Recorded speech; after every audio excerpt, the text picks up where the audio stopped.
Bonjour à tous, bienvenue du coup à ce webinaire qui est organisé par Atout France, l'Agence nationale de développement touristique, dans le cadre du pôle campagne que nous animons à Atout France et qui regroupe les principales destinations et acteurs du tourisme rural.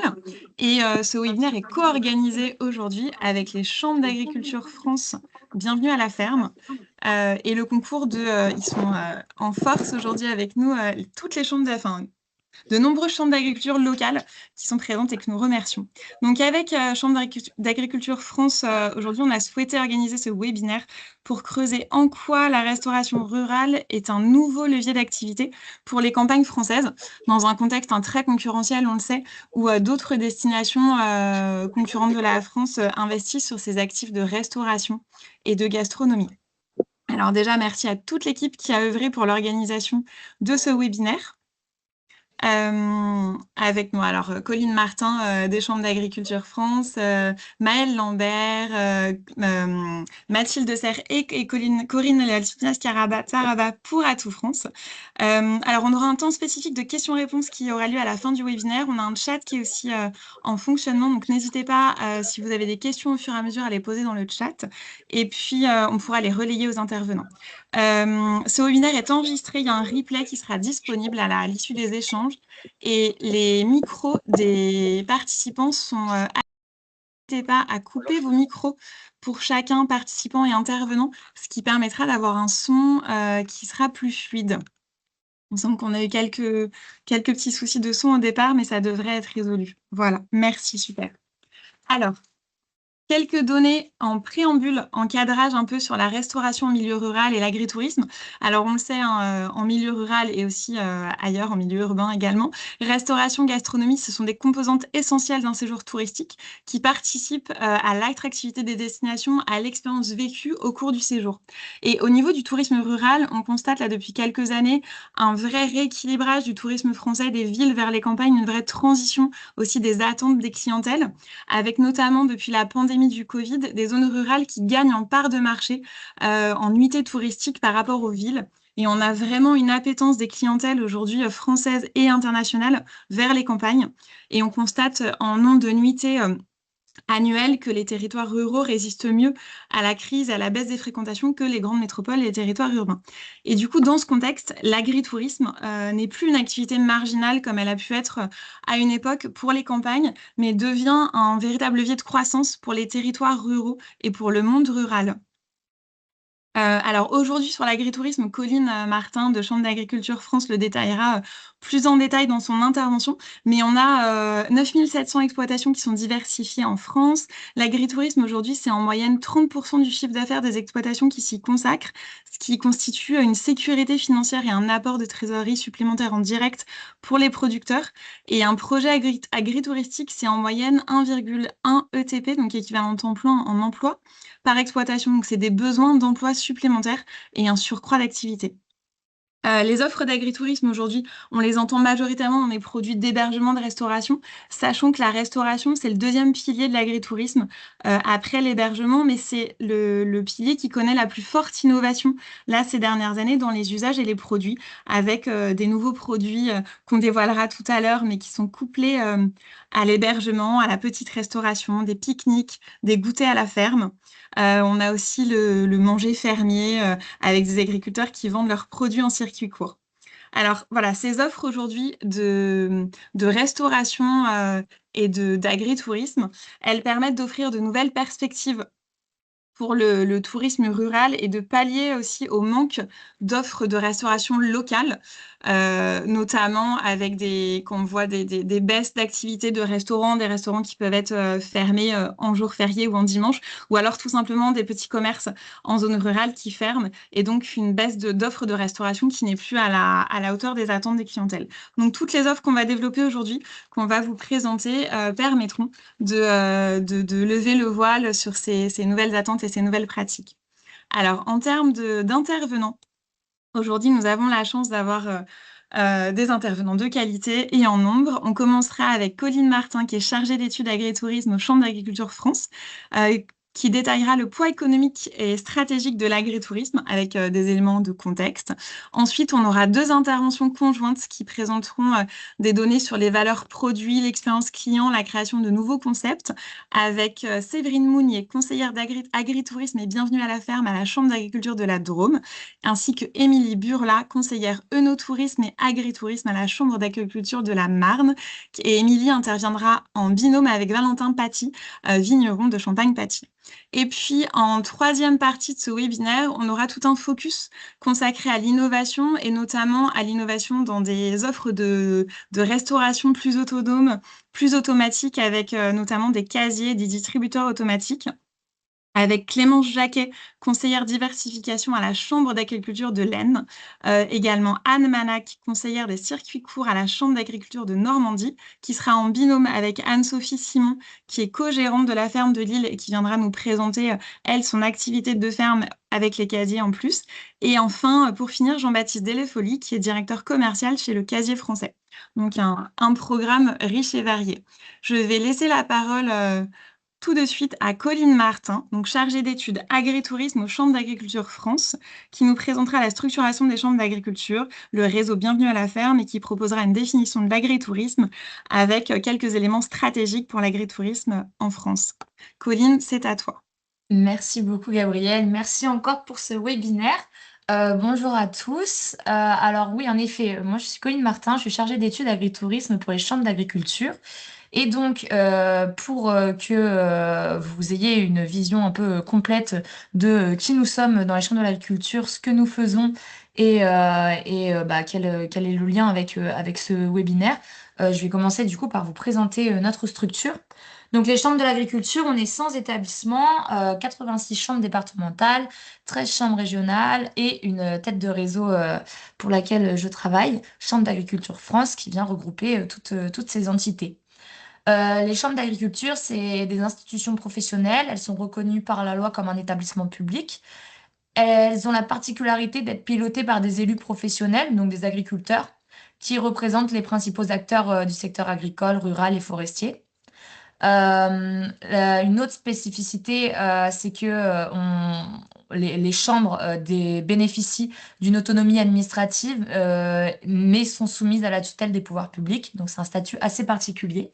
Euh, et donc, euh, nos quatre missions principales sont donc d'améliorer la performance économique, sociale et environnementale des exploitations agricoles, d'accompagner la démarche entrepreneuriale de nos agriculteurs, d'assurer la représentation des agriculteurs auprès des pouvoirs publics et des collectivités territoriales. On a notamment une offre qui s'appelle Teralto, avec un catalogue assez large d'actions que l'on peut mener auprès des collectivités territoriales et des pouvoirs publics pour favoriser le développement de l'agriculture et dans notre cas de l'agritourisme. Et la dernière de nos missions est donc de contribuer au développement durable, à la préservation des ressources naturelles, à la réduction des produits phytosanitaires et à la lutte contre le changement climatique. Alors, aujourd'hui, nous spécifiquement, j'interviens pour le réseau des chambres d'agriculture, mais aussi pour le réseau Bienvenue à la ferme. Les chambres d'agriculture ont décidé de développer une marque en lien avec les produits fermiers, le circuit court et les activités d'agritourisme. Cette marque, ça fait 38 ans qu'elle existe et elle s'appelle Bienvenue à la ferme. Vous l'avez sûrement déjà vu, c'est la petite fleur présente sur des exploitations ou lors de divers événements. On regroupe 5200 agriculteurs qui proposent des produits fermiers et des activités d'agritourisme. L'idée de notre réseau, c'est de créer du lien entre le consommateur et le monde agricole et de proposer des produits issus de la ferme, des expériences uniques et de valoriser la richesse de nos territoires et de nos terroirs. Pour ce faire, on a un réseau de conseillères. Donc là, vous en avez un petit panel aujourd'hui de présentes, de conseillères et de conseillers, euh, qui, dans tous les départements, œuvrent à accompagner au plus près les agriculteurs pour des agriculteurs déjà installés, sur le développement de leur activité agritouristique ou de leur activité de diversification Pour des porteurs de projets qui ne sont pas encore agriculteurs, mais qui souhaiteraient s'installer, bah, également de faire un travail d'accompagnement et de lancement de projets agricoles. Alors, nous, du coup, dans notre réseau Bienvenue à la ferme, notre rôle spécifique, ça va être vraiment d'accompagner, comme je viens de le dire, les porteurs de projets en agritourisme en circuit court, de leur donner de la visibilité grâce à Bienvenue à la ferme. On a un site internet qui regroupe tous nos adhérents. On fait également des campagnes de communication. C'est vraiment de donner de la visibilité à ces personnes qui ont décidé de se diversifier et de créer du lien avec le grand public, des visiteurs, des habitants de leur territoire. On a également toute une partie qui a pour but de créer des débouchés commerciaux pour nos adhérents. Notamment très en lien avec l'agritourisme, on propose une solution de réservation en ligne grâce à un partenaire qui s'appelle Eloa. Et bah, le fait d'être un réseau aussi structuré, ça favorise l'échange entre pairs et ça permet bah, de faire de la mise en réseau et d'évoluer, de lancer des actions communes bah, pour valoriser ce type d'activité euh, sur les exploitations agricoles. La répartition de nos adhérents, je vous ai mis une petite cartographie rapide. Alors, on peut voir que la plupart, enfin, notre réseau est très présent dans le sud, sachant que ça, ce sont les adhérents Bienvenue à la ferme seulement en agritourisme. On en a 5200 en tout, agritourisme et produits fermiers confondus. On en a 1900 seulement en agritourisme.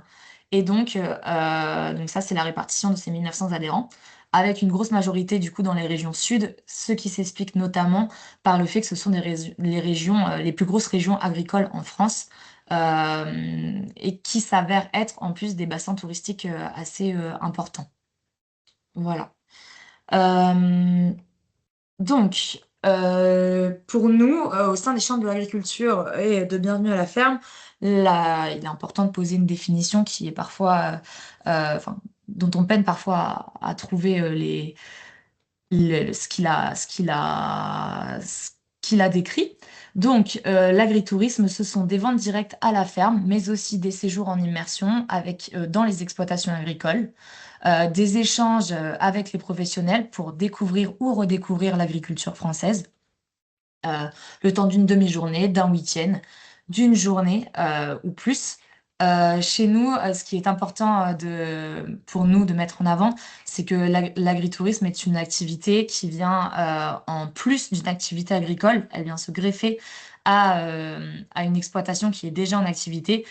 Et on demande à tous nos adhérents chez Bienvenue à la ferme, l'un des critères est donc qu'ils soient affiliés à la MSA et donc qu'ils aient le statut agricole. Voilà. Je vous ai mis également un petit panel de types d'activités qu'on pouvait retrouver parce que quand on parle d'agritourisme, c'est assez large. Gabriel en a parlé juste avant. Ça va de la restauration à l'hébergement en passant par des activités de loisirs. Les activités de loisirs sont multiples. On a des escape games, on a des visites en réalité virtuelle, on a des visites plus classiques, mais tout aussi appréciées et très demandées, des visites d'exploitation, des immersions complètes à la ferme. En termes d'hébergement, c'est pareil, on a de tout. On a des meublés de tourisme, on a des gîtes, on a des campings, des hébergements insolites. Et en termes de restauration, on a aussi bien de la restauration rapide que de la restauration beaucoup plus structurée qu'on va appeler des fermes-auberges, qui sont des restaurants à la ferme qui mobilisent en majorité les produits d'une exploitation. Et donc c'est cette partie restauration-là qu'on va pouvoir aborder plus profondément aujourd'hui. Je vous ai remis quelques chiffres pour que vous ayez une idée un peu de notre réseau, sachant que l'un des freins sur l'agritourisme en France, c'est le fait on manque de données à l'échelle nationale pour un peu structurer l'offre et savoir quels en sont les contours. Nous, chez Bienvenue à la ferme, on a les données qui concernent notre réseau. En hébergement, on peut voir que 31%, par exemple, des hébergements proposés au sein de Bienvenue à la ferme sont des meublés de tourisme.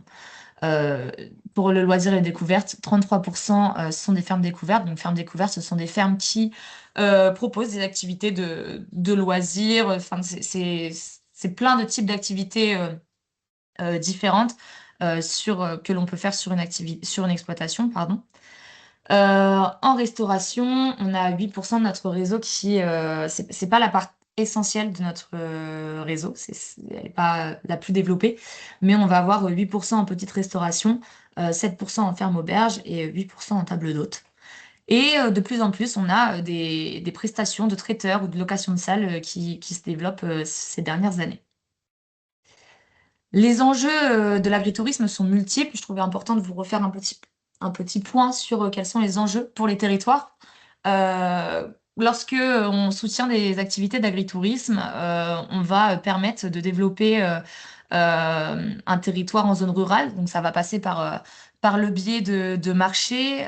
Nous, au sein de Bienvenue à la ferme, on met en place des marchés de producteurs de pays avec des adhérents Bienvenue à la ferme, mais pas seulement, donc qui sont présents sur tout le territoire national et qui sont des moments d'animation ou qui permettent à des habitants ou à des visiteurs de retrouver une offre de produits fermiers sur un territoire, alors sur toute une saison, hein, enfin, ça va en général d'avril à septembre, mais avec l'hiver également d'autres types de marchés, marchés de Noël notamment, qui sont présentés.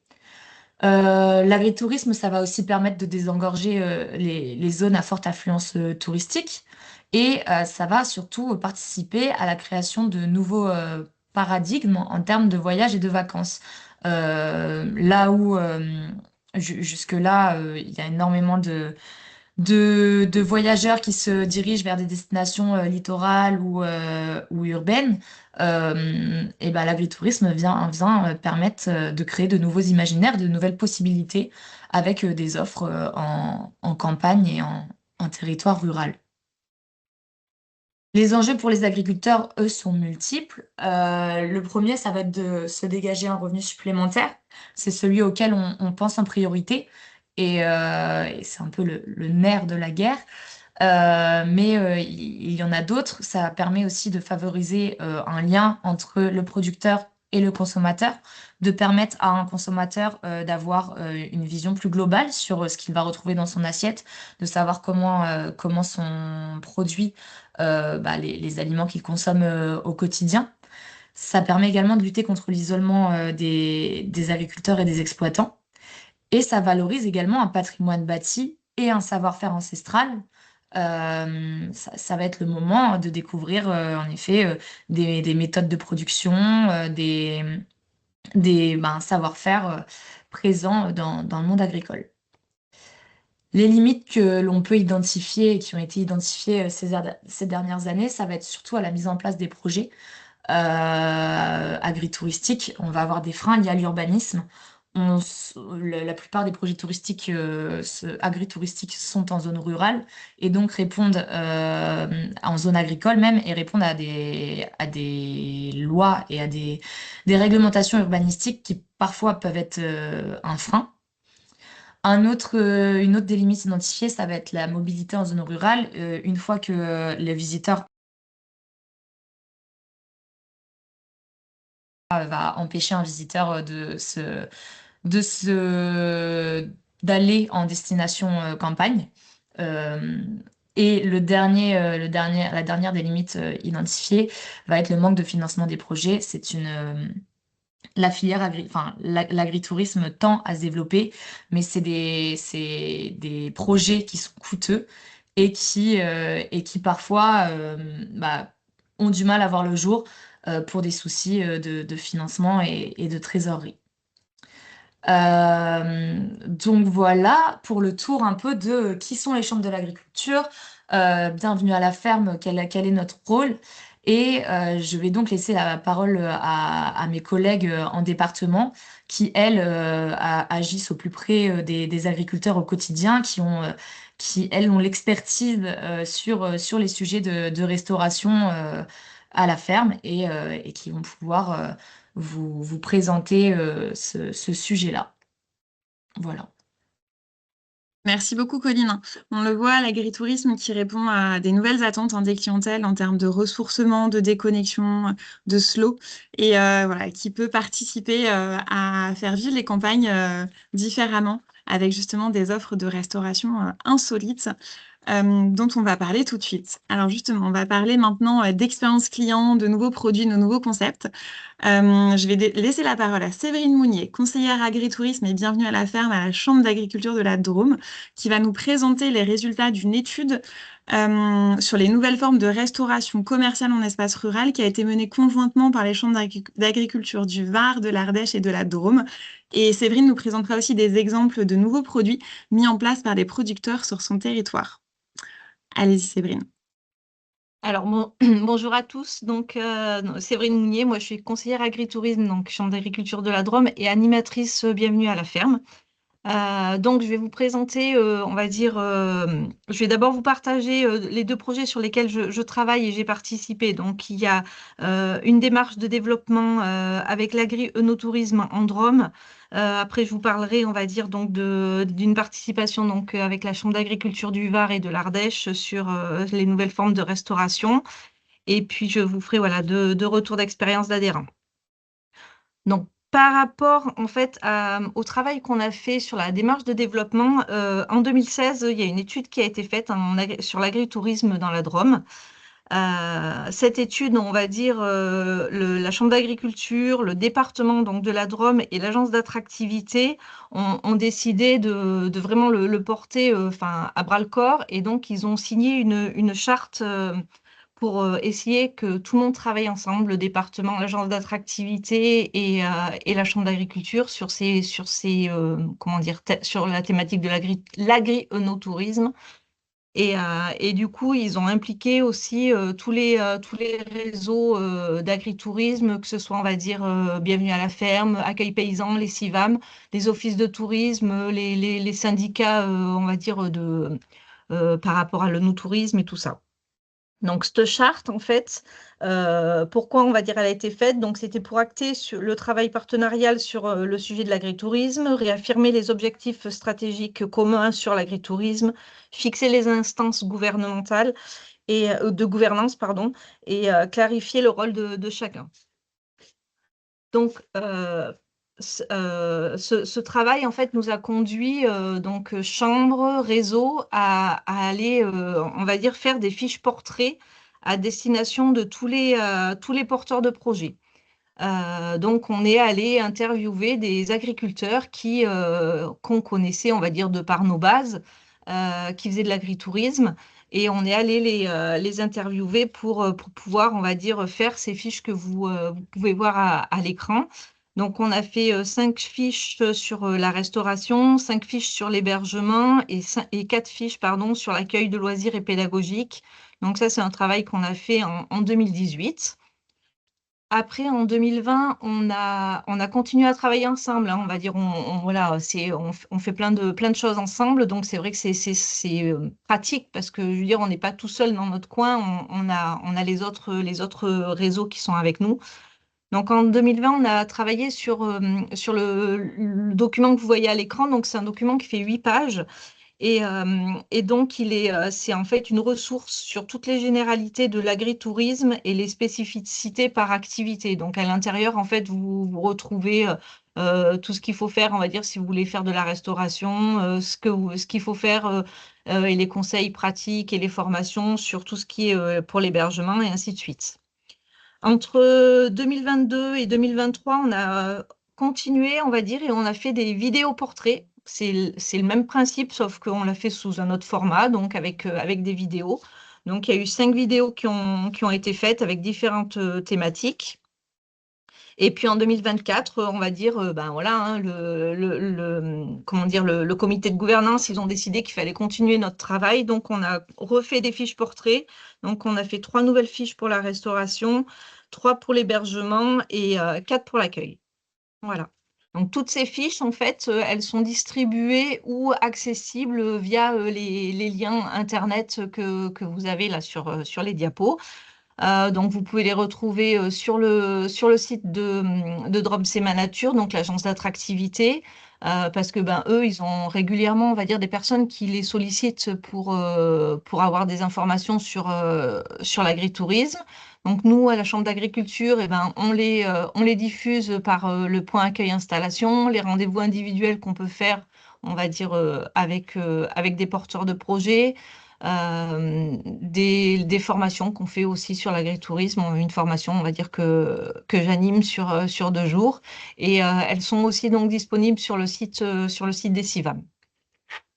Voilà pour, on va dire, le travail qu'on fait avec d'autres structures et enfin, voilà, ça aide beaucoup, en fait, à, comment dire, à créer des synergies et puis un petit peu aussi à pas être seul à travailler sur ces sujets d'agritourisme.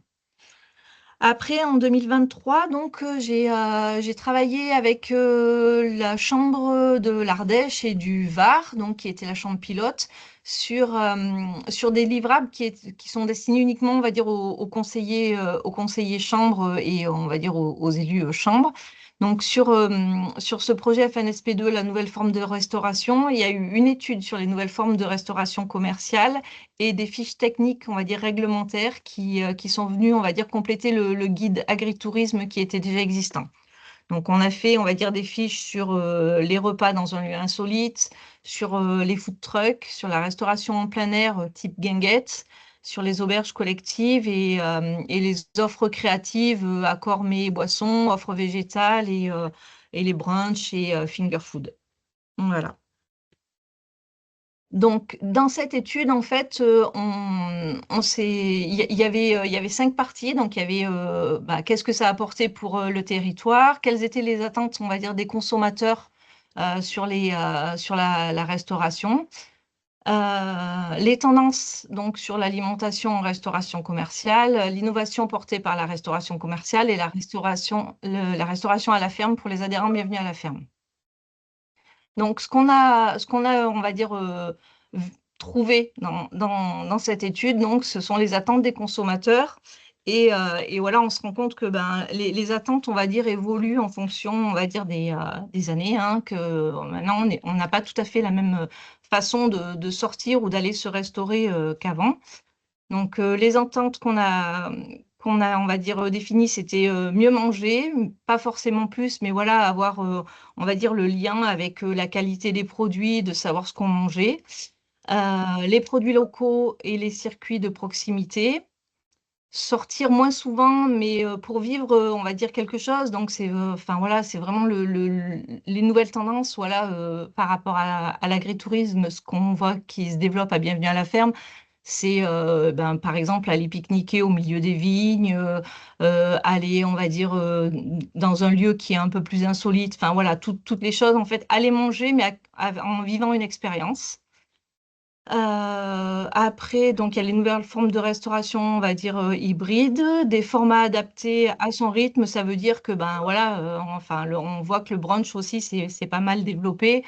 C'est pour les nouvelles générations qui se disent, bon, voilà, le week-end, on se lève plus tard, on va aller déjeuner, mais on veut pouvoir trouver à déjeuner, on va dire, à 11h, 13h, enfin, voilà, avoir d'autres rythmes.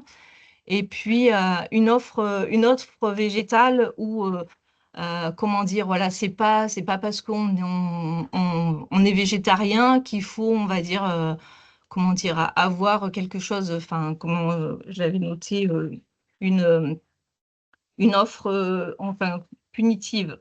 Voilà, c'est comme ça que cuisine végétale gourmande et non punitive. C'est vraiment, on va dire, c'est une tendance et il faut, on va dire, que ce soit plus normalisé. Voilà pour les nouvelles attentes, on va dire, en termes de restauration. Après, donc là, je vais vous parler de 2 retours d'expérience qu'on a eu, on va dire, dans la Drôme. Donc, ce sont 2 adhérents bienvenus à la ferme. Donc, il y a un adhérent qui est en ferme auberge et en fait, dès 2012 jusqu'en 2019, donc 2019 parce que après, ça a été le Covid et du coup, il y a eu pas mal de transformations par rapport à ce qu'il faisait. Mais donc, il transposait sa ferme auberge directement sur un marché. Alors, ce n'était pas un marché de producteurs de pays, mais c'était un marché, en fait, saisonnier, donc de juin à septembre. Tous les vendredis soirs, il y avait un marché de producteurs. Et donc, il décentralisait complètement sa ferme auberge sur la place du marché. Et du coup, il avait vraiment, on va dire, enfin, les clients étaient contents de trouver, on va dire, cette nouvelle expérience. Donc, enfin, sur le mois de juin et de septembre, c'était plutôt une clientèle locale, parce que bah, voilà, les touristes ne sont pas forcément encore arrivés, même s'il est dans le sud de Rome. Et en juillet et août, c'était vraiment une clientèle touristique. Donc, lui, il fait de l'agneau, il faisait donc de l'agneau à la broche. Donc, il pouvait aller jusqu'à 120 repas. Et après, on va dire, enfin voilà, il décidait de ne pas aller à plus de repas parce qu'après, enfin, il n'arrivait pas forcément à suivre. Mais il a fait jusqu'à 120 repas, on va dire, par soirée. Et voilà, il a noté que par rapport à ça, ben, il y avait une bonne notoriété, on va dire, pour sa ferme et une belle valorisation des produits. Les visiteurs, on va dire, pouvaient le retrouver soit le vendredi d'après, soit après directement sur son exploitation. Voilà. Et donc, bon, ben, les freins, voilà, ça a été le Covid qui a fait que ça a dû modifier la prestation. Et puis voilà, on va dire qu'il faut savoir s'adapter au changement. Donc, voilà, si c'est pas le Covid, ça peut être autre chose. Ça peut être un autre, on va dire, un autre commerçant peut-être qui arrive avec une offre de restauration. Mais voilà, c'était pour lui. Il continue, hein, mais il a pas, c'est pas, comment dire, il amène pas toutes ses chaises, il fait pas du service à table mais il continue, on va dire, à se déplacer sur les marchés tous les vendredis de juin à septembre. Voilà pour cette expérience-là. Et l'autre Alors juste, expérience, Séverine, on oui. avait une toute petite question là sur le chat. C'était est-ce que du coup il était tout seul dans le bourg? Est-ce qu'il y avait d'autres restaurateurs installés dans le bourg sur la place de marché? Voilà, je me Non, il permets était juste. seul. Il était tout seul. Très bien, merci. Et du coup, l'autre expérience, c'est on va dire un domaine viticole. Donc ils ont un caveau et depuis 2016 en fait ils proposent on va dire de 10 à 12 événements par an. Donc ce sont des événements qui sont plutôt saisonniers. Les événements sont pas tous les mêmes, donc on va dire, il a un bar à vin, il a, on va dire, un repas parce enfin, on est dans le sud de Rome, donc il y a de la truffe, donc ils ont des événements autour de la truffe, des choses comme ça. Il a des after-work, mais voilà, donc il a une douzaine d'événements et son événement phare, c'est l'opening de Grangeneuve, hein, ça s'appelle le domaine de Grangeneuve. Et donc, c'est ce qui lance la saison avec un DJ et il fait bar à vin et il y a enfin, comment dire, des food trucks, enfin, street food là, qui sont, on va dire, autour de lui. C'est pas lui qui propose la restauration, c'est d'autres stands qui viennent, on va dire, chez lui pour proposer la restauration. C'est une clientèle locale et habituée, des 25-30 ans. La fréquentation est de 50 à 100 personnes, on va dire, par événement. Sur certains événements, ben, ils sont obligés, on va dire, comment dire, de limiter le nombre de personnes parce que bah, après, ils n'ont pas la place pour pouvoir accueillir. Par contre, c'est une bonne valorisation des vins pendant les événements. Les personnes reviennent au caveau et c'est une belle notoriété pour la ferme et pour la valorisation de tous les produits, on va dire, qui peuvent avoir au caveau. Voilà. Après, ben, les freins, c'est toujours, on va dire, sur l'organisation de tel événement. Ça se passe en extérieur, sur la réglementation, les ressources humaines, parce que ben voilà, il faut quand même avoir du monde pour pouvoir faire de tels événements, quoi. Voilà. Merci beaucoup Séverine. J'en profite pour glisser une petite information qu'on avait oublié de vous donner aussi en introduction. L'initiative pique-nique itinérante de Bienvenue à la ferme avait été lauréat de la l'AMI Gastronomie, du coup qui a été organisée en 2024 à la faveur de l'année des Jeux Olympiques et Paralympiques de Paris. Et donc il y avait toute cette idée d'AMI qui soutenait la valorisation de la gastronomie de terroir et voilà, qui avait eu une initiative particulière à ce sujet. Et ben, Merci en je tout cas. rajoute juste que du coup, la Drôme, on va dire, avait participé. On avait accueilli le pique-nique sur le Champ de Mars à Valence. Super, eh ben, très bien. Merci beaucoup, Séverine. Merci pour ce retour d'expérience et puis ces résultats, cette mise en lumière des nouvelles attentes des clientèles. On voit bien des attentes vers des offres plus créatives, plus insolites, hybrides aussi, qui permettent de découvrir les productions différemment, toujours avec cette notion de vivre une expérience et découvrir quelque chose de différent d'avant. Avec, Séverine, tu l'as bien mentionné aussi, cette notion de produits sains, de circuits courts, se reconnecter aussi à l'essentiel. Et j'ai bien aimé la gastronomie végétarienne non punitive, mais gourmande. Et voilà, on est vraiment là-dessus. Qu'on soit vegan, végétarien ou pas du tout, en fait, on est sur cette gastronomie saine, gourmande, qui a du sens et qui fait vivre une expérience. C'est vraiment ces attentes-là aujourd'hui des clientèles à tout niveau en rural. Alors, on reste sur le sujet, toujours expérience client et nouveaux concepts. On va passer maintenant dans la Marne avec Émilie Burla, qui est conseillère œnotourisme et agritourisme à la Chambre d'agriculture de la Marne, qui va nous proposer d'autres nouvelles expériences au cœur d'exploitation agricole, qui sera en binôme aussi avec le témoignage de Valentin Paty, qui est vigneron à la tête de Champagne Paty Pluriel. Et Valentin nous présentera un projet de restauration insolite avec un concept de dégustation des accords mets et champagne dans un lieu patrimonial rénové. Je vous laisse la parole à tous les deux. Merci. Bonjour à tous, donc moi je suis Émilie Burla, j'accompagne les exploitants agricoles à travers des accompagnements individualisés et des formations, donc notamment sur le développement de leurs nouvelles activités et spécialement sur le no-tourisme et l'agritourisme. Donc je suis ravie d'intervenir aujourd'hui en lien avec le no-tourisme et l'agritourisme.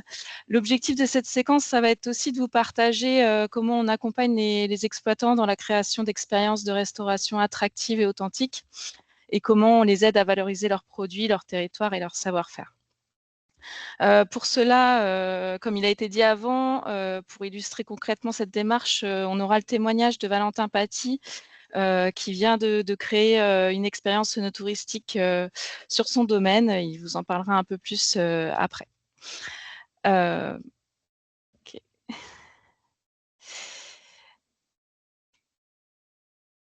Excusez-moi. Donc, comme on en a pu aussi parler juste avant, les exploitations agricoles, elles ne sont plus uniquement des lieux de production, elles deviennent vraiment des véritables espaces d'expérience pour les visiteurs. L'attente des touristes a fortement évolué depuis ces dernières années. Les visiteurs cherchent désormais de l'authenticité, du sens, de la rencontre humaine, une immersion dans un territoire. Ils veulent aussi comprendre l'histoire d'un lieu et rencontrer ceux qui font vivre ces moments singuliers, comme des viticulteurs ou des agriculteurs. Et donc, c'est dans ce contexte-là que l'agriculteur ou viticulteur peut connaître une opportunité dans le tourisme expérientiel. Ils ont des atouts majeurs parce qu'ils ont un cadre naturel, un patrimoine bâti souvent remarquable, comme on le verra après, comme un lavoir, des caves, des granges, des corps de ferme. Ils ont aussi un savoir-faire reconnu et une histoire à raconter.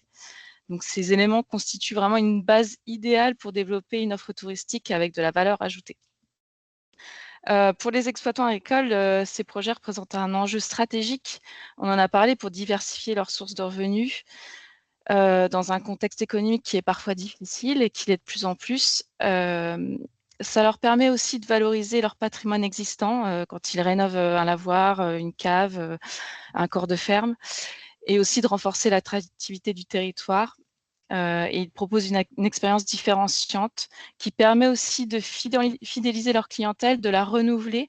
On a souvent, nous, des exploitations viticoles qui ont une clientèle qui vieillit. Et en fait, le fait de proposer des expériences un peu innovantes et immersives, ça permet d'avoir une clientèle peut-être un peu plus jeune et de la renouveler. Et ça permet aussi de renforcer leur image de marque. Alors cependant, si l'idée peut sembler évidente et séduisante pour les exploitants, la transformation d'une idée à un projet touristique viable et pérenne, ça ne s'improvise pas. Il faut une vraie réflexion globale, une bonne connaissance des contraintes réglementaires, ce qui fait souvent un peu peur, et économique, ainsi qu'un accompagnement structuré pour sécuriser vraiment le projet à chaque étape. Là, dans la slide, là, vous voyez 2 photos. Non, est-ce qu'on peut revenir en arrière? Ouais, voilà.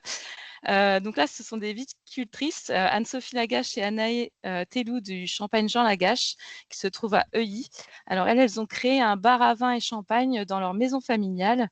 En fait, elles avaient une maison familiale avec une terrasse qui donnait sur le vignoble et elles ont voulu optimiser cette vue magnifique sur le vignoble champenois. Et donc, elles ont créé un bar à vin et champagne. Elles font des planches apéritifs. Elles font aussi de l'événementiel, donc des brunchs, du traiteur en événementiel. Elles n'ont pas investi dans une cuisine, donc elles font vraiment de la petite restauration. Elles font appel à un traiteur, ce qui leur permet d'avoir une offre simple mais efficace. Et surtout, elles misent vraiment sur le côté waouh de leur vue panoramique. Ouais, c'est bon pour moi là. Ouais. Donc, comme je vous disais, on accompagne ces porteurs de projets à la Chambre d'agriculture de la Marne, mais aussi dans les autres chambres, hein, bien sûr. Nous, dans la Chambre d'agriculture de la Marne, on a plutôt une approche d'accompagnement individuel sur du coaching individuel avec des rendez-vous récurrents. Et on considère 4 piliers en fait dans cet accompagnement. Déjà, en base, la réglementation. Parce qu'accueillir du public sur une exploitation agricole, ça implique de nombreuses obligations. Le statut peut-être d'établissement recevant du public, des normes de sécurité, l'accessibilité, les licences qui sont liées à la vente et à la dégustation d'alcool, les règles sanitaires ou encore des autorisations d'urbanisme en cas de travaux. Donc en fait, l'accompagnement, anticiper les démarches, d'éviter les blocages et surtout les erreurs coûteuses lorsqu'il y a des erreurs qui sont commises. Par exemple, pour la création du bar à vin et champagne, quand on ne vend pas que son champagne, il faut une licence 3 et il faut une formation. Donc ça, voilà, c'est des choses qui ont été faites par les porteurs de projets et qui ont été faites en amont et qui ont été réfléchies en amont. Le deuxième pilier pour un accompagnement structuré et réussi, c'est d'étudier la faisabilité du projet. Est-ce qu'elle est en cohérence avec l'exploitation existante, sachant qu'en général, c'est de la diversification, donc il y a déjà une activité principale. Quel est le temps accordé à cette activité? Est-ce qu'on va avoir le temps? Donc ça, c'est des questions qu'on pose et qu'on essaye de répondre. Est-ce qu'il y a les capacités techniques et humaines et les investissements nécessaires? On fera aussi une analyse financière qui permet d'estimer les coûts, les recettes potentielles et la rentabilité du projet. Cette étape, elle est essentielle pour la viabilité économique du projet et éviter surtout de fragiliser l'exploitation qui est déjà en place. Le troisième pilier, il porte sur le positionnement commercial, parce qu'une bonne idée ne suffit pas. Encore faut-il que l'offre elle soit claire et lisible. Donc ça implique d'identifier les clientèles cibles, de construire une expérience cohérente, de fixer un prix adapté pour se différencier des offres existantes. Donc, on va vraiment faire un travail de positionnement.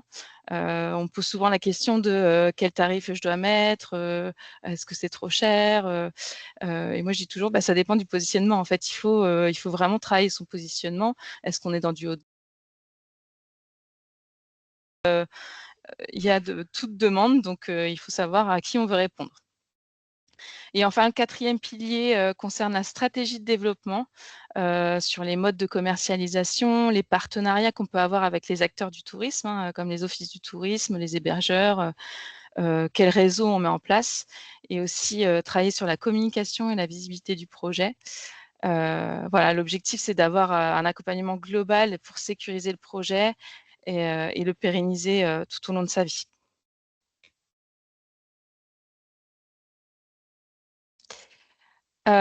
Donc afin d'illustrer mes propos, j'ai choisi de vous faire témoigner un jeune viticulteur qui s'appelle Valentin Paty.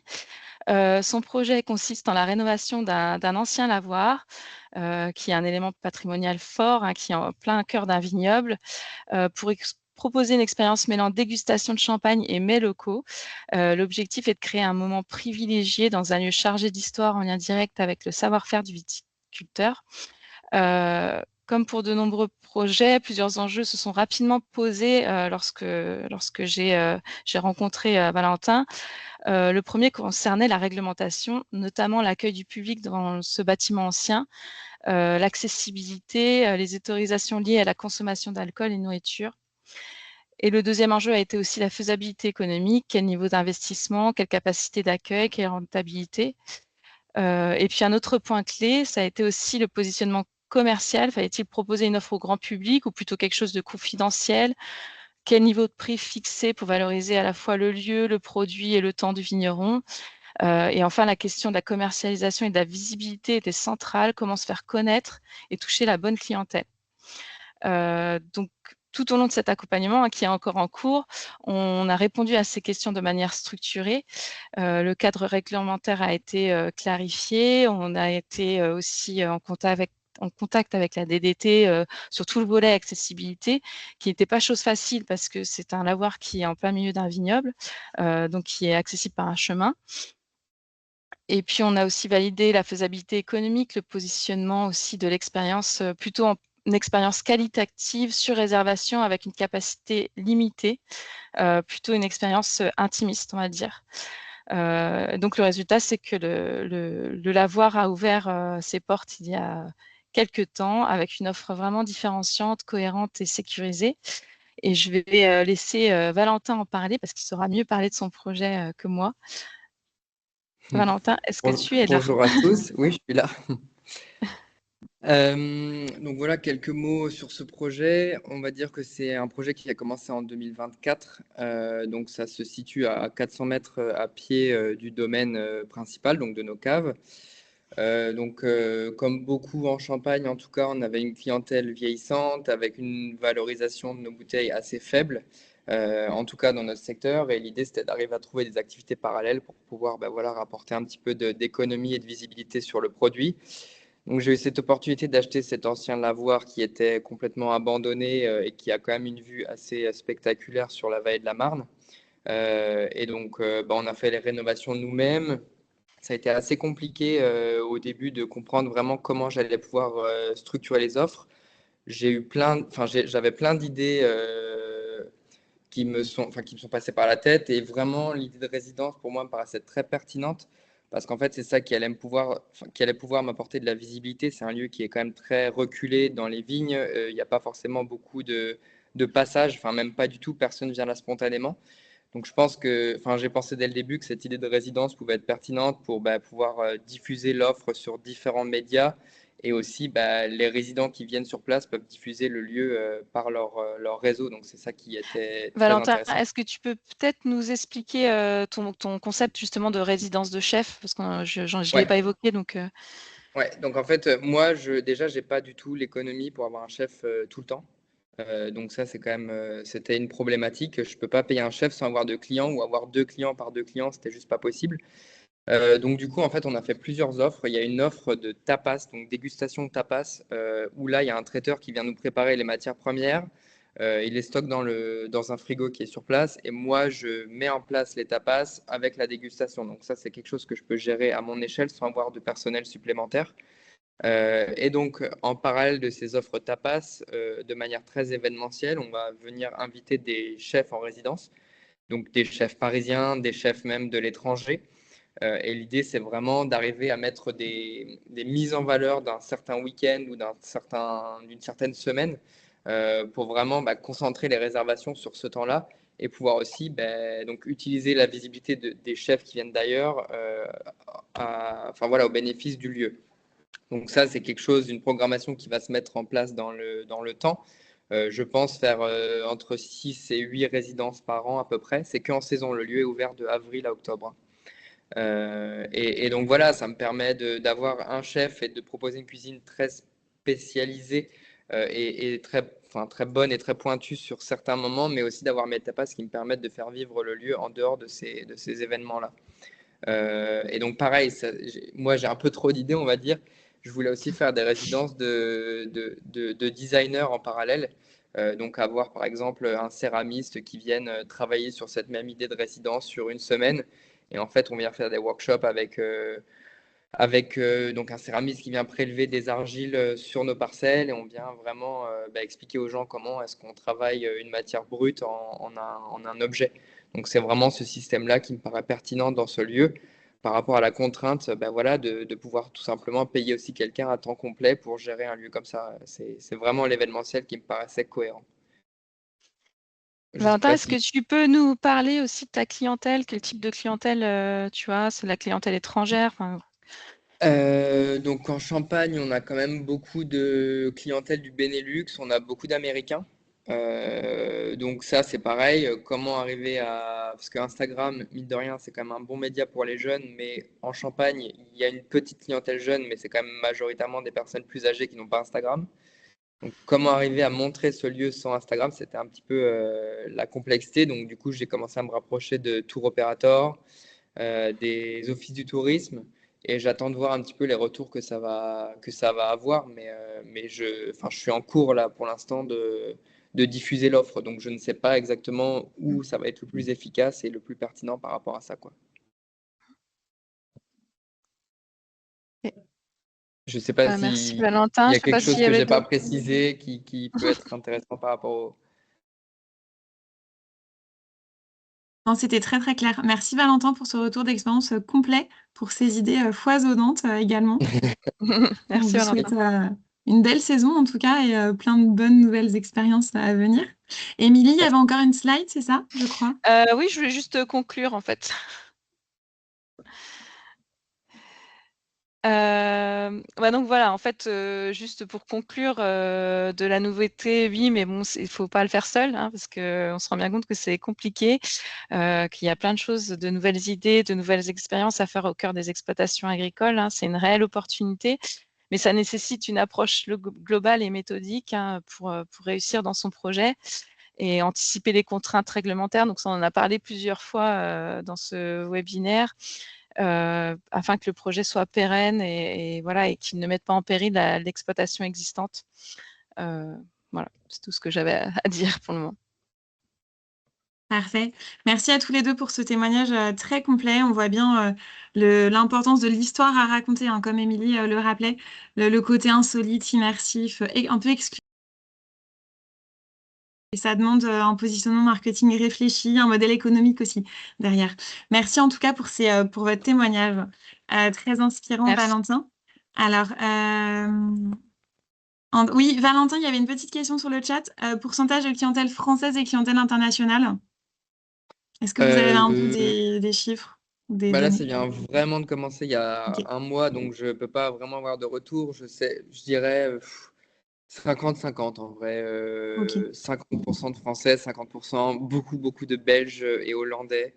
Et après, voilà, il y a des clientèles qui ne viennent pas spontanément, mais que je vais pouvoir aller chercher, notamment les Américains et Asiatiques qui viennent beaucoup de Paris, comme c'est à proximité. Il y a beaucoup d'organismes qui proposent des visites de Paris en Champagne. Donc ça, c'est quelque chose que je vais pouvoir aller chercher, mais c'est un vrai travail à faire voilà, qu'il faut que je développe et qui n'est pas forcément spontané et naturel euh, par rapport à mon activité. Quand on est vigneron, effectivement, c'est un deuxième métier. C'est un 10e métier même. Bon, merci Valentin, en tout cas, pour toutes ces initiatives inspirantes et rafraîchissantes. On vous souhaite vraiment une belle saison et plein de belles choses pour la suite. Alors, Merci on beaucoup. va faire une transition maintenant sur des concepts. Ah, pardon, on avait une petite vidéo, non, Émilie, c'est ça?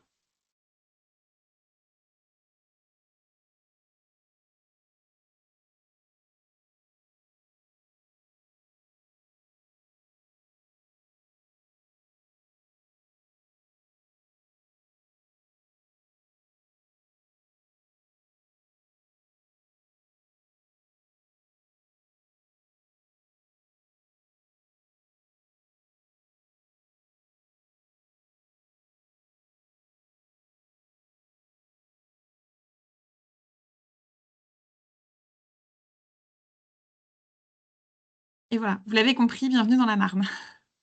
Alors, sans transition, on va passer sur un volet plus innovation maintenant, pour répondre, comme on disait un peu en introduction, à des nouvelles attentes, des nouveaux besoins aussi de restauration plus autonome et pour pallier aussi à des moments ou des endroits où la restauration peut des fois faire un peu défaut.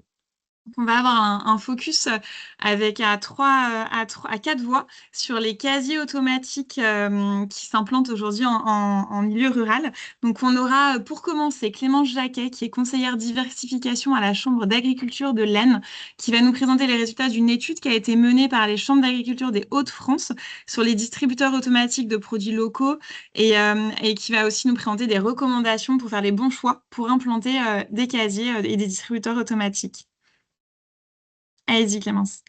Donc, bonjour à tous, moi c'est Clémence. Donc, dans le cadre, d'une étude qu'on a menée en 2023, dans tous les départements situés en Hauts-de-France, on a recensé tous les distributeurs qui étaient présents sur la région. Donc, en tout, on en a recensé environ 400.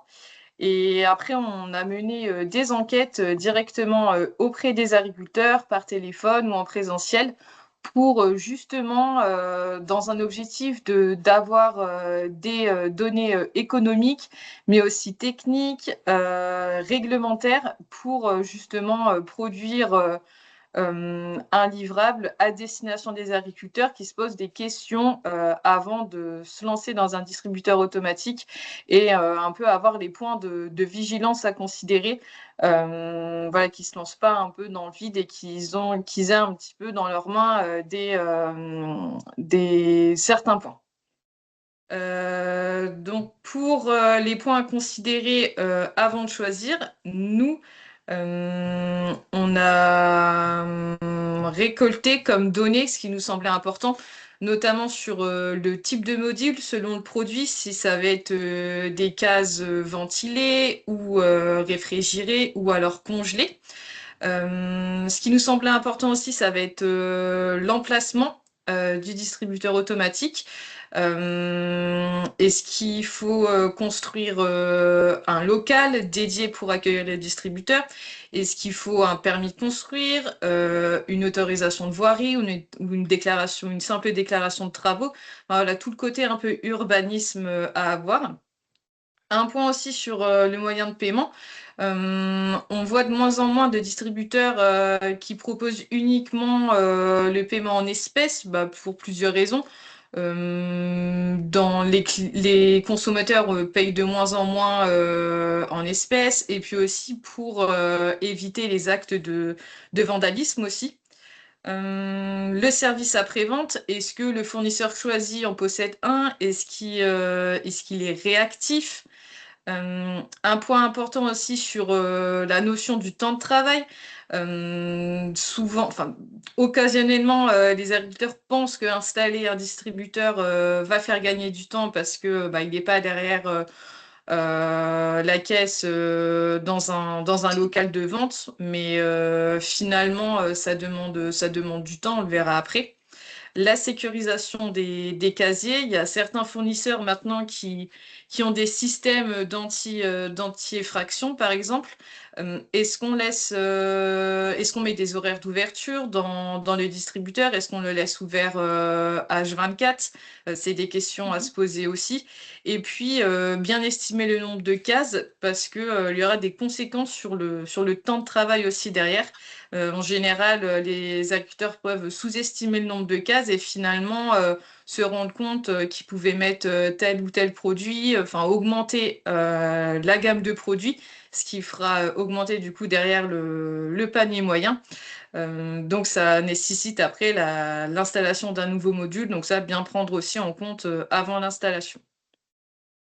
Pour la partie suivante,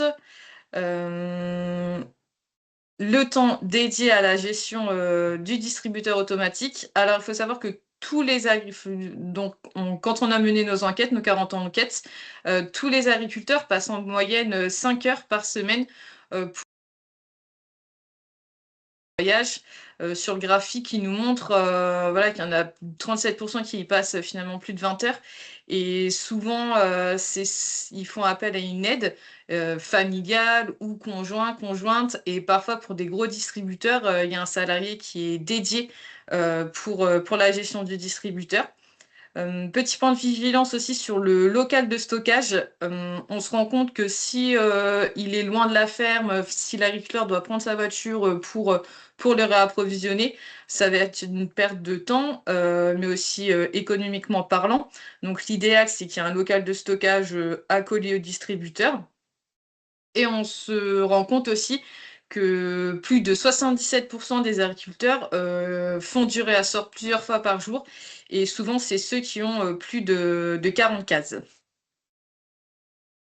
Pour les données économiques, on voit que le montant des investissements, il varie selon plusieurs choses, notamment si le distributeur est acheté neuf ou d'occasion, s'il y a besoin d'une construction d'un abri ou non, l'ajout d'un local de stockage, mais aussi sur des options supplémentaires.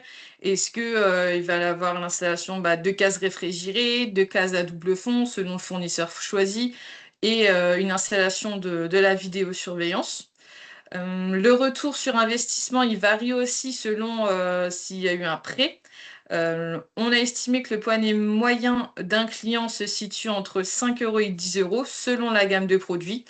Et la variation sur le retour d'investissement peut être de moins d'1 an à plus de 5 ans. Pour la partie suivante, donc sur le chiffre d'affaires, on voit aussi qu'il varie selon plusieurs choses. La localisation, est-ce que ça va être un distributeur qui va être en plein milieu de la campagne, quoique il y en a qui fonctionnent très bien parce que justement, il n'y a pas de commerce à proximité. Est-ce que ça va être un axe passant? Un point aussi sur la communication. Souvent, ce point-là peut être entre guillemets négligé par les agriculteurs, et en fait c'est un point essentiel pour rendre la visibilité du distributeur. Est-ce que le client va savoir situer facilement le distributeur?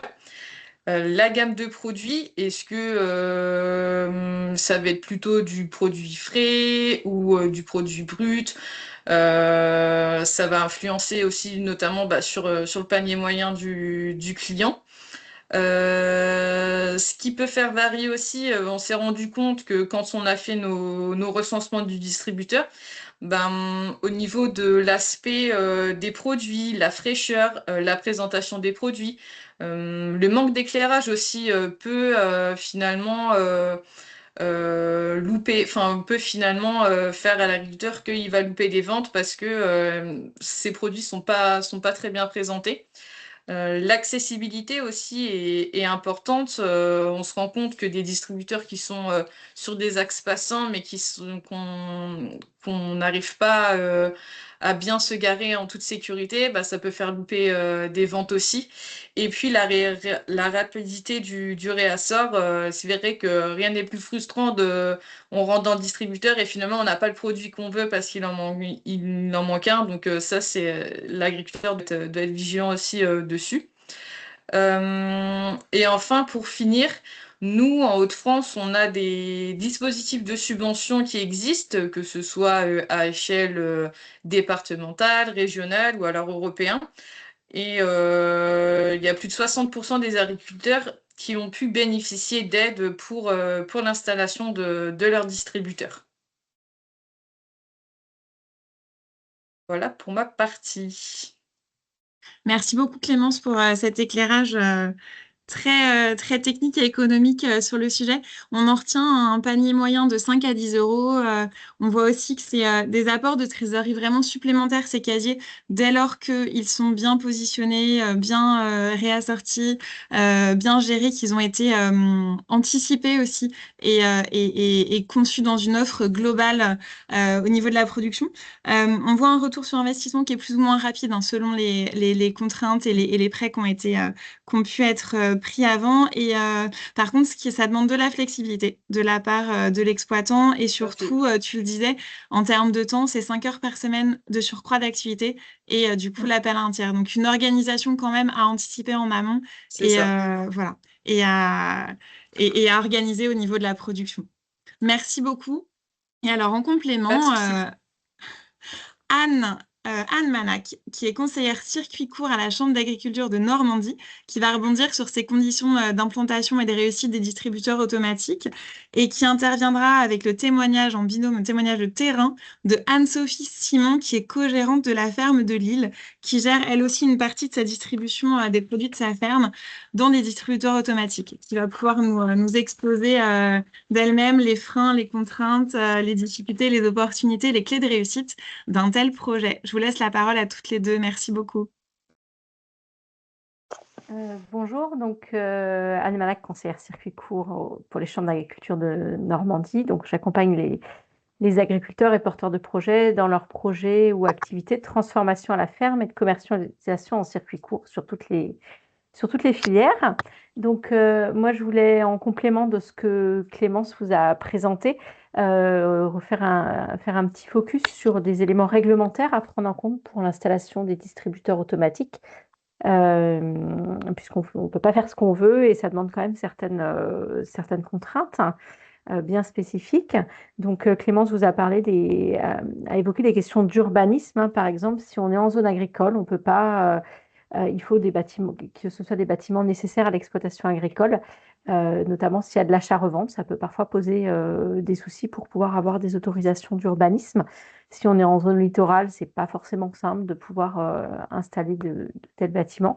Et puis, dans certains cas, il faudra une autorisation d'urbanisme, notamment un permis de construire, si ça fait plus de 20 mètres carrés, ou une déclaration préalable de travaux, si ça fait moins de 20 mètres carrés. Donc ça, c'est des éléments qui sont à prendre en compte, que ce soit en zone privée ou sur un domaine public. Si c'est sur du domaine public, donc si vous êtes une commune par exemple ou autre, il faudra que l'agriculteur qui implante son distributeur automatique ait une autorisation d'occupation du domaine. Et en tant que collectivité, la collectivité se doit de faire une mise en concurrence pour garantir l'accès à tous, puisque c'est une activité économique. Donc ça, c'était un élément à prendre en compte aussi. Un distributeur automatique qui est aménagé en intérieur, c'est un établissement qui reçoit du public. Donc derrière ça, on va avoir des aspects réglementaires sur tout ce qui est sécurité incendie, accessibilité handicap, etc. Si le distributeur est par contre installé à l'extérieur, sous un auvent par exemple, là on va être sur un IOP, une installation ouverte au public avec des contraintes qui sont un petit peu plus souples souvent. Autre point important sur les distributeurs automatiques, c'est tout ce qui est lié au respect sanitaire, hein, donc de la chaîne du froid. Donc que ce soit sur des denrées telles que brutes, telles que du lait cru par exemple, des denrées transformées telles que des produits laitiers, de la viande, mais aussi des plats préparés. On parlait de restauration, hein, il faut faire très attention à la chaîne du froid et au respect des températures. Donc les différents fournisseurs peuvent proposer des casiers aux températures adaptées aux produits qui sont dedans. Un distributeur automatique, peu importe par qui il est géré, à partir du moment où il commercialise des denrées animales ou d'origine animale, doit être déclaré auprès des services vétérinaires de la direction départementale de la protection des populations. Et puis, les distributeurs automatiques doivent avoir aussi un plan de maîtrise sanitaire, donc il va prendre en compte notamment où la personne va devoir expliquer le plan de nettoyage, désinfection, comment il gère les températures, la traçabilité, etc. Attention aussi au statut sanitaire des producteurs qui fournissent le distributeur automatique, notamment des personnes qui auraient des denrées animales ou des œufs. Pour des denrées animales ou d'origine animale, il faut un agrément sanitaire ou une dérogation à l'agrément si le distributeur n'appartient pas à la personne. C'est-à-dire que s'il y a des produits qui sont en achat-revente dans le distributeur, de la même façon pour les œufs, si le distributeur n'appartient pas à la personne qui produit les œufs, il faudra qu'elle ait un centre de conditionnement. Donc tout ça, c'est des contraintes auxquelles il est important de penser quand on s'approvisionne auprès de producteurs pour un distributeur automatique et que ce n'est pas sa propre production. Enfin, des réglementations commerciales sont à respecter, bien sûr, telles que l'affichage des prix, l'étiquetage des produits, etc. Voilà, petit préambule un petit peu réglementaire. Alors, c'est vrai que quand on parle de distributeur automatique, on parle souvent de casier. C'est quand même les plus connus. Mais moi, je voulais faire un petit focus aussi sur les autres types de distributeurs automatiques qui peuvent exister. Moi, je parle plus souvent de distributeurs automatiques que de casiers. Parce qu'en fait, il existe des distributeurs, comme vous voyez sur la photo à gauche, là par exemple, à plateau tournant avec un espèce de tourniquet. Donc ça, c'est parfois utilisé notamment pour des fruits, des barquettes de fraises par exemple. Mais j'en ai déjà vu moi en produits laitiers par exemple. Donc c'est des choses qui peuvent être adaptées et qui sont des modèles différents que les casiers. Et puis, on a aussi des types de distributeurs, comme vous voyez sur la photo à droite, qui sont avec un espèce de tapis roulant et un élévateur qui va venir chercher le produit. Donc ça, c'est des distributeurs qui sont très bien adaptés pour des produits. Par exemple, non emballés, ça va être beaucoup plus compliqué. Mais là, comme vous voyez, pour des produits laitiers, des boîtes de camembert ou des yaourts ou des portions de fromage, c'est tout à fait bien adapté. C'est bien adapté aussi pour des produits avec des DLC assez longs parce que c'est des distributeurs qui contiennent beaucoup de produits. Et puis, par contre, c'est pas comme des cases pour les casiers où on peut faire du click and collect. C'est pas forcément adapté à ce type de vente. Mais on a récemment organisé une visite chez une productrice qui a ce type de distributeur. Et c'est vrai qu'en termes Clémence parlait de gain de temps. Vous voyez sur la photo, là où on a 5 camemberts en facing, on peut en ranger 45 au total. Donc, la personne, en changeant ses distributeurs, elle est passée d'un remplissage par jour, voire 2 par jour, à 2 par semaine. Donc, c'est vraiment très intéressant. Et du coup, je voulais illustrer le fait que c'est vraiment important de se poser la question du type de distributeur et de s'ouvrir sur d'autres solutions que les casiers. Chacun a ses avantages et ses inconvénients. Mais c'est vrai que c'est important de bien réfléchir au modèle qui va être le plus adapté au type de produits qui sont vendus dedans. On a une petite question, Anne, dans le chat. Est-ce Oui, que ces distributeurs à élévateur, c'est comme les distributeurs de snacks qu'on voit dans les gares? alors oui, sauf que dans les distributeurs de snacks, le snack, il tombe par terre. Donc là, on n'a pas forcément, là en l'occurrence, c'est des pots de yaourt ou des pots de skyr, par exemple, on n'a pas forcément envie qu'ils tombent par terre. Donc du coup, c'est un ascenseur en fait qui vient, et j'en ai déjà vu sur des œufs comme ça, c'est un ascenseur qui vient chercher le produit au niveau où il a été commandé et qui le redescend délicatement. Mais c'est le même principe que les distributeurs à Twix, effectivement, mais, mais avec de la délicatesse en plus. Super, Voilà. merci. Mais voilà, je trouve qu'en termes de gain de temps de travail, c'est vraiment quelque chose de très intéressant à explorer pour les producteurs. Voilà. Chaque système ayant ses avantages et ses inconvénients. Voilà. Donc, avant de laisser la parole à Anne-Sophie, je voulais vous indiquer que les chambres d'agriculture, hein, au niveau, dans toutes nos régions d'où nous venons, on accompagne les projets de distributeurs automatiques, que ce soit pour apporter des informations réglementaires, pour travailler sur l'approche globale, la cohérence du projet, pour accompagner les projets au niveau de leurs études de marché, sur la rentabilité économique, les montages de dossiers de demande de subvention. C'est vrai que Clémence a parlé des aides aux investissements. Il y a plusieurs régions dans Oui, allô? lesquelles il existe des aides aux investissements. Oui, On peut aussi élaborer les plans de maîtrise sanitaire ou travailler oui, avec oui. les porteurs de projets sur les stratégies commerciales.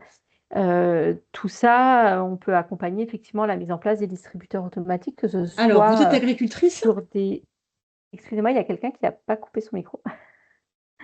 Que ce soit sur des projets D'accord, mais vous êtes en individuels cours portés d'installation pour vous installer en...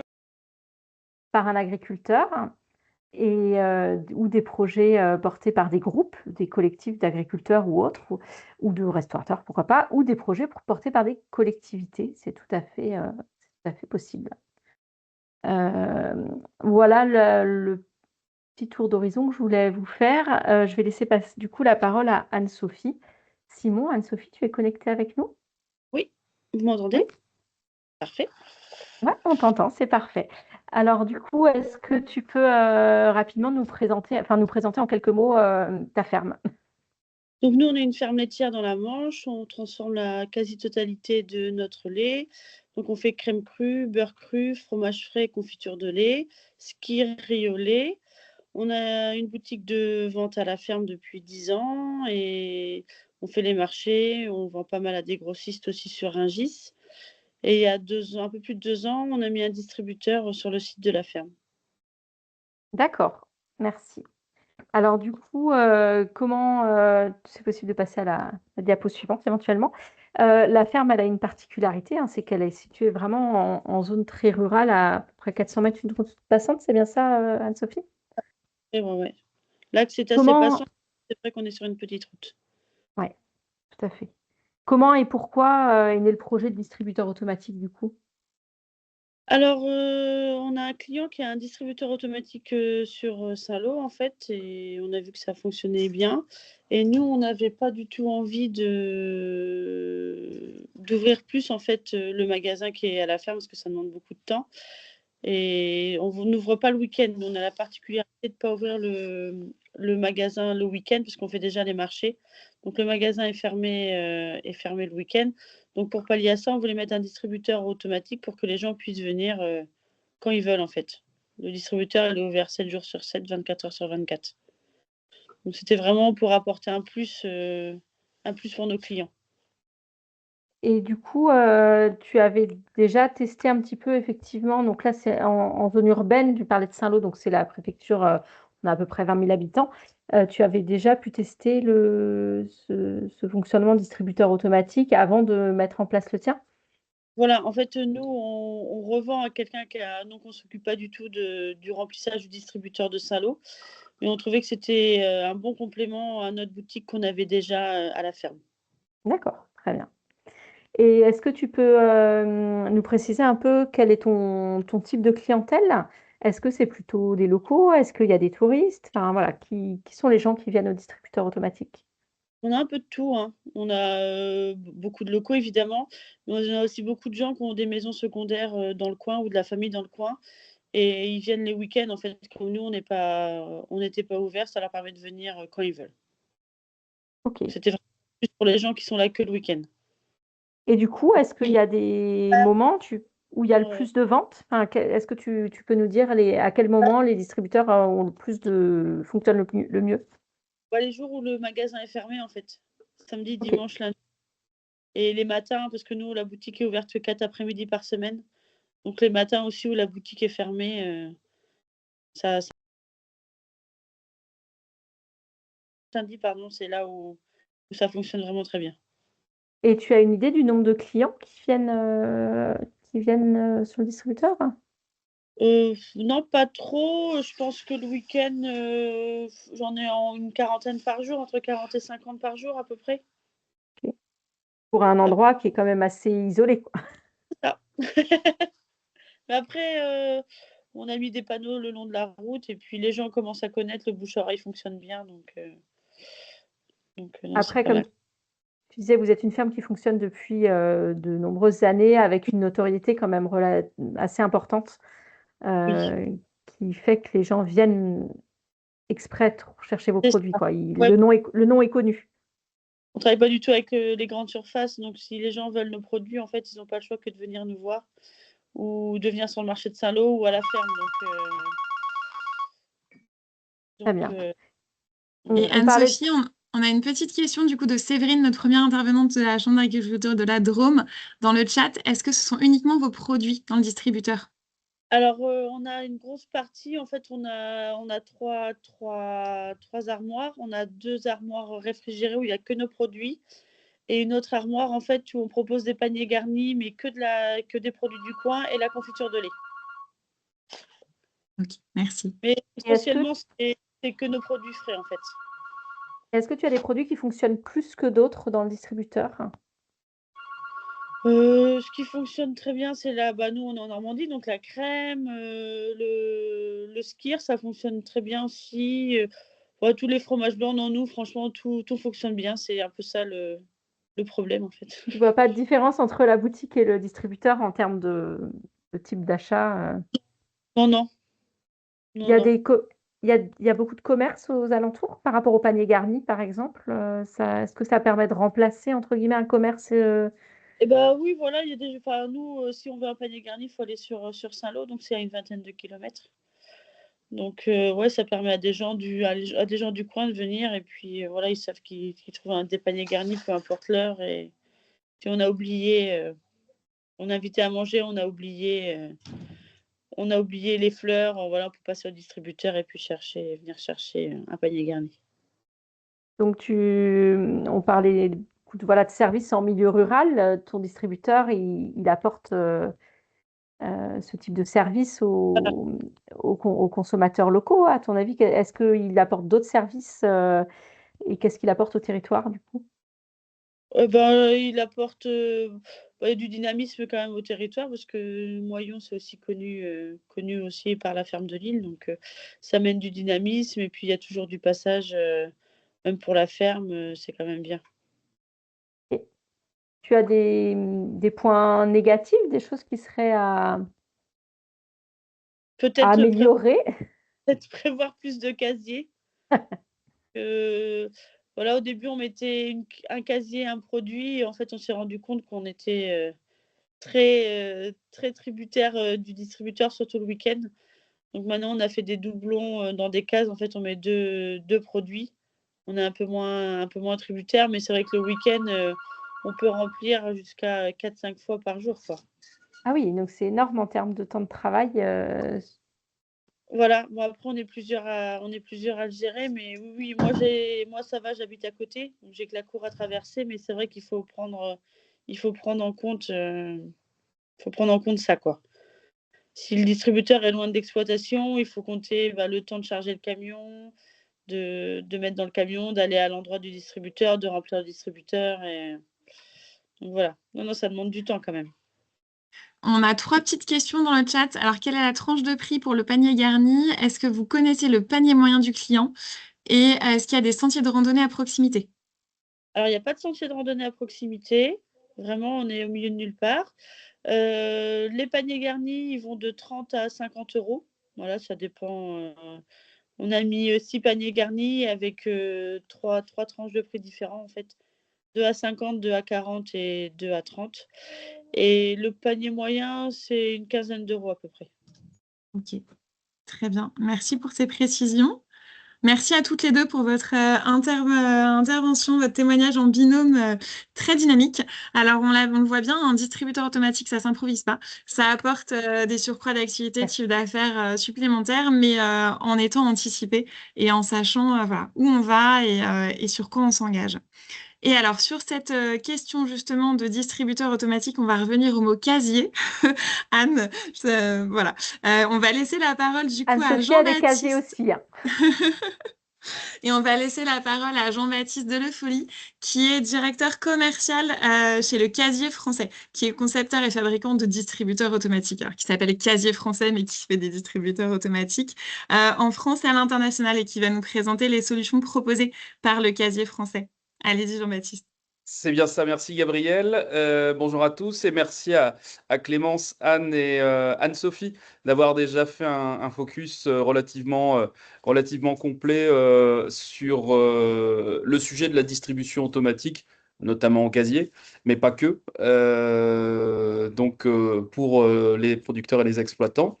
Aujourd'hui, c'est un de nos sujets phares, puisque ces producteurs et exploitants, au compte desquels vous appartenez, sont notre clientèle phare aujourd'hui et depuis 8 ans qu'a commencé l'aventure du casier français. Donc on est, comme Gabriel l'a précisé, concepteur et fabricant, nous spécialisés dans le distributeur à casier, avec des options qui permettent de pallier certaines des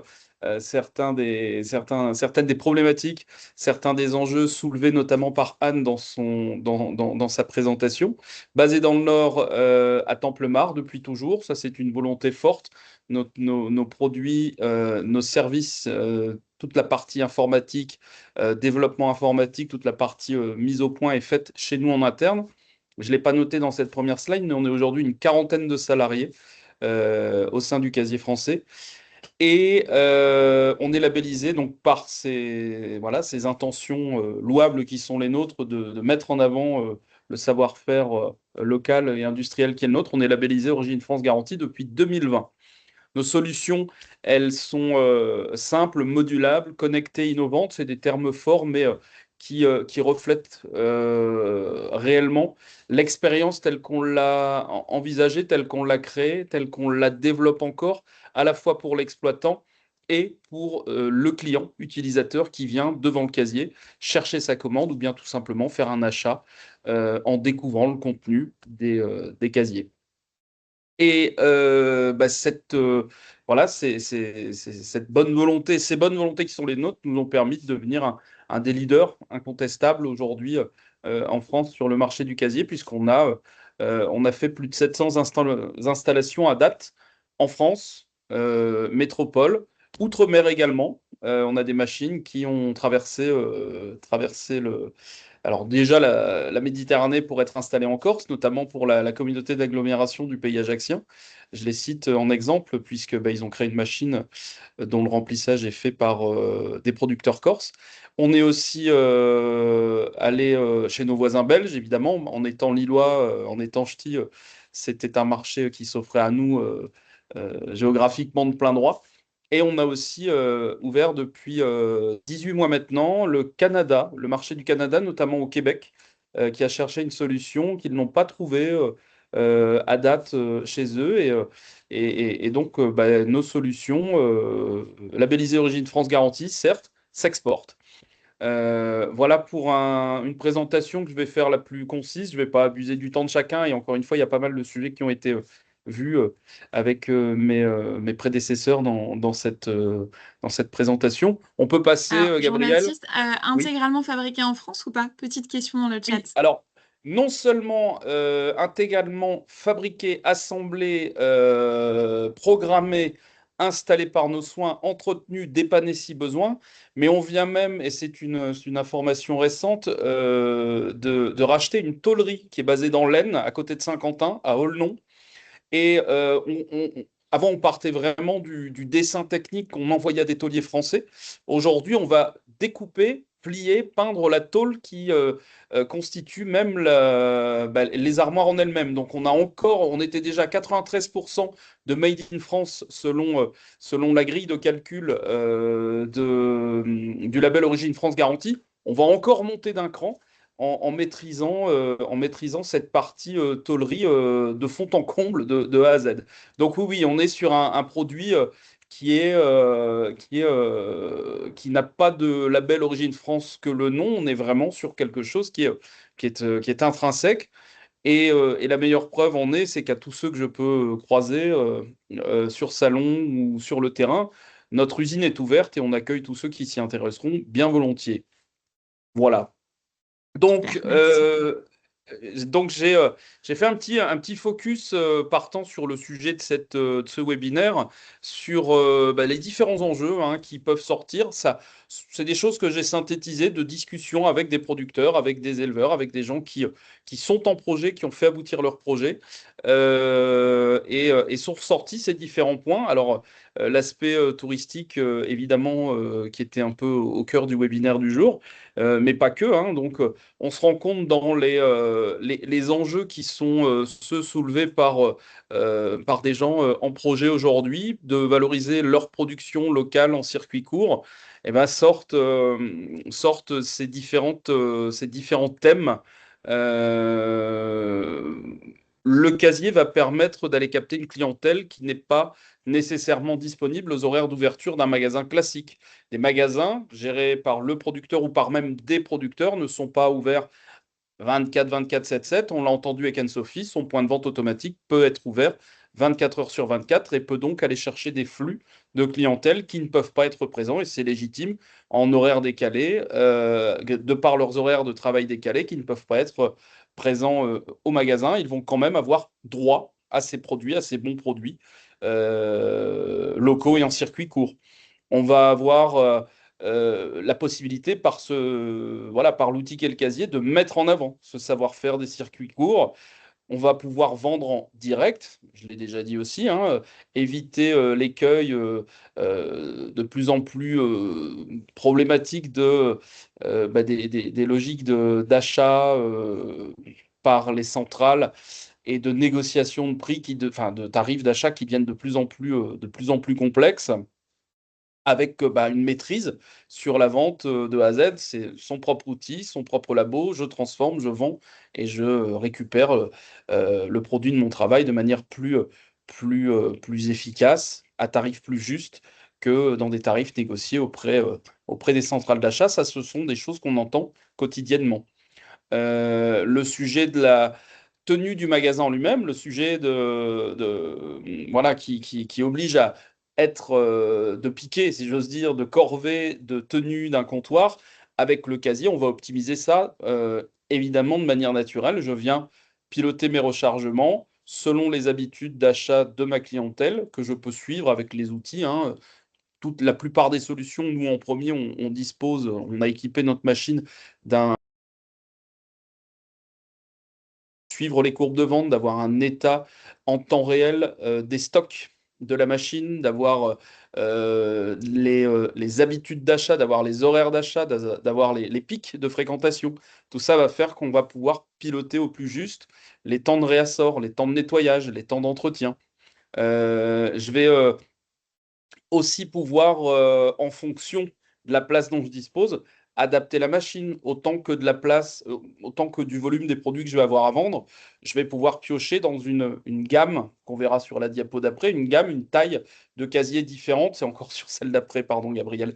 On va pouvoir aller chercher la taille de casier la plus adaptée à tel ou tel produit. J'entendais Anne-Sophie parler de panier. Évidemment, un panier va être plus volumineux qu'une simple boîte de 6 œufs ou que même deux boîtes de 12 œufs.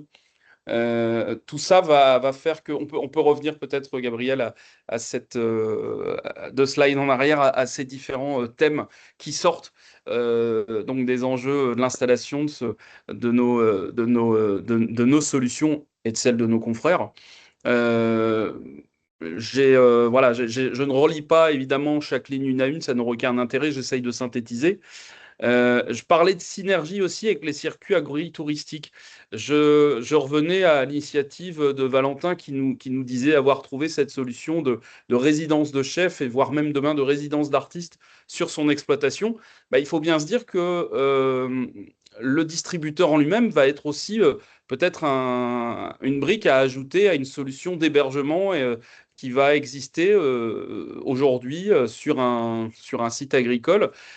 C'est bien beau de faire dormir les gens, mais ça peut être aussi judicieux, évidemment, et logique de leur proposer une offre alimentaire, une offre de restauration. Le casier en lui-même, pour des gens qui arrivent à des horaires pas forcément toujours adaptés pour l'exploitant, qui a d'autres choses à faire, qui a 10 métiers, comme le disait Valentin, le casier va avoir son intérêt de pouvoir offrir, en plus de l'hébergement atypique, de l'hébergement tout court, une offre de restauration ponctuelle sur place. Et je pense qu'il y a des synergies donc à créer avec les autres initiatives d'agritourisme qui existent. Je pense que le distributeur automatique, je vais parler de manière générique, va apporter sa pierre à l'édifice, va apporter un complément, va être une brique dans ce mur de solutions qui existe pour valoriser, ça c'était un des thèmes aussi dans les atouts touristiques, valoriser les produits de la ferme, les produits du terroir qui seront vendus sur l'exploitation. Voilà. Est-ce qu'il existe une Oui, technologie pour réserver le contenu d'un casier en ligne à oui, distance? C'est à travers le kiosque là dont vous tout parliez, à c'est fait. ça? Alors, tout à fait, tout à fait. Question judicieuse. Le kiosque dont je parle permet à l'exploitant de piloter à distance ses ventes, voilà, je disais, de checker les pics de fréquentation, les pics d'achat. Mais on a également créé au Casier Français une application qui s'appelle le Casier Français, téléchargeable sur les plateformes Android et Apple Store, où en tant que client, je vais pouvoir consulter à distance, donc télécharger l'appli, me géolocaliser, trouver les casiers disséminés sur mon territoire, découvrir quels produits sont disponibles en temps réel et à distance. Et je vais même donc voilà, m'assurer, avant d'aller au casier, voilà, que les produits que je souhaite y trouver s'y trouvent. Et on va également pouvoir contacter le gestionnaire du casier en lui disant je sais que dans les produits que vous proposez habituellement, il y a ça, il y a ceci, il y a cela, il y a les œufs, il y a la crème, etc. Je vais pouvoir contacter l'exploitant pour lui demander de me remplir un casier et de me le bloquer. Donc, il peut y avoir une vraie dynamique de click and collect via le distributeur en lui-même. Ça, le casier le permet. Pas forcément les autres types de distributeurs rotatifs ou sur les modes des produits snacking avec les produits qu'on met en enfilade, mais sur un casier dédié à un retrait de commande, sans problème. On va avoir cette possibilité-là. Voilà, donc on peut peut-être passer à la diapo suivante. Et on l'a bien entendu dans notamment le brief de Clémence sur l'aspect technique, une machine, l'installation d'une machine, et comme beaucoup, ne s'improvise pas. On achète un outil, on doit avoir l'outil qui correspond à ses besoins, à ses attentes, à son usage. C'est pour ça que nous, on a au-delà d'être des fabricants, des ingénieurs, des développeurs, on a notre brigade de conseillers sur le terrain, de technico-commerciaux qui se déplacent pour accompagner, déterminer avec l'exploitant le nombre de casiers qui va être judicieux. Ça, c'était un point soulevé par Anne et Anne-Sophie. On a pallié même cette difficulté en ayant des machines qui peuvent nous s'adapter et se développer au fil du temps, qui peuvent évoluer. On peut venir ajouter des armoires sur un point de vente existant. Ça, c'est fondamental pour les gens qui se mettent d'abord en mode test et qui se disent, bah voilà, je vais lancer mes premières gammes. J'ai une gamme pour l'instant réduite. Je ne vais faire exclusivement que mes produits de ma propre production, mais j'ai déjà des sollicitations de la part des exploitants des environs pour venir proposer leurs propres produits dans mes casiers. Ben voilà, on a cette possibilité, si l'espace le permet, si le local, l'abri prévu le permet, de venir demain ajouter d'autres armoires à un site existant. On va vérifier en ce sens-là la puissance électrique nécessaire. On va vérifier que les armoires, tout simplement, passent dans les accès parce qu'elles arrivent montées. On ne fabrique pas l'armoire sur son lieu d'implantation, elle arrive montée, livrée. Et on va vérifier tous ces points-là avec notre équipe qui se déplace au plus proche des exploitants. On va évidemment avoir un SAV parce que, au-delà des gens comme Anne-Sophie qui ont le distributeur en plus de leur point de vente physique, il faut bien se rendre compte qu'on a maintenant de plus en plus de gens qui nous contactent pour lancer leur vente de produits locaux, leur vente directe, uniquement via le casier. Il faut se dire qu'ils n'ont que cette interface-là pour vendre leurs produits. On en a de plus en plus qui sont sur ce modèle-là. Et il est donc encore plus, il y a un enjeu encore plus grand à ce que la machine soit fonctionnelle et reste active 24 heures sur 24, 7 jours sur 7. Il y a donc besoin d'une réactivité. S'il y a le moindre bug, s'il y a la moindre problématique, on doit avoir un relais SAV efficace.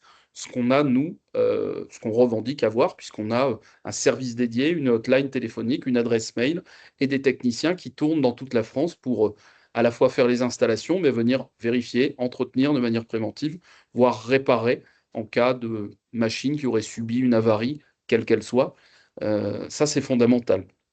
Voilà, encore une fois, je n'ai pas été linéaire dans ma présentation, mais je voulais synthétiser un peu les différents services qu'on a mis en place et terminer par un petit patchwork d'installations multiples qu'on a déjà pu faire, aussi bien dans des locaux existants que dans des bâtiments modulaires qu'on est capable de fournir aussi. On a des solutions clés en main à la demande de certains de nos clients. Voilà, on est capable de venir avec le bâtiment et les casiers contenus à l'intérieur, ou bien de venir investir un corps de ferme en rénovation, un ancien bâtiment communal, le parking d'un magasin de producteurs, disposer des machines sur une aire d'autoroute dans le cadre d'un partenariat, ça c'est déjà vu, entre des producteurs et un exploitant d'aire d'autoroute.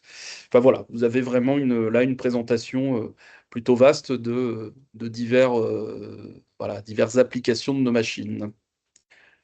Voilà. Merci Jean-Baptiste. Et un petit éclairage aussi de la Fédération française de randonnée de Jacques Guillet qui constate en fait qu'au niveau des boucles de randonnée, il y a un surcroît d'activité pour ces casiers-là et ces distributeurs automatiques avec les possibilités de parking aussi lorsqu'il y a des parkings à proximité. Voilà. Donc des liens entre tourisme, activité, production. Voilà, on le savait.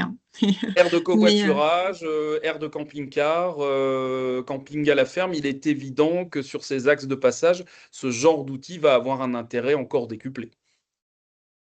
Et une question de Anne, justement, y a-t-il beaucoup de restaurateurs parmi vos clients et est-ce que l'offre en produits prêts à manger versus et les plats préparés se développent dans les casiers versus produits bruts?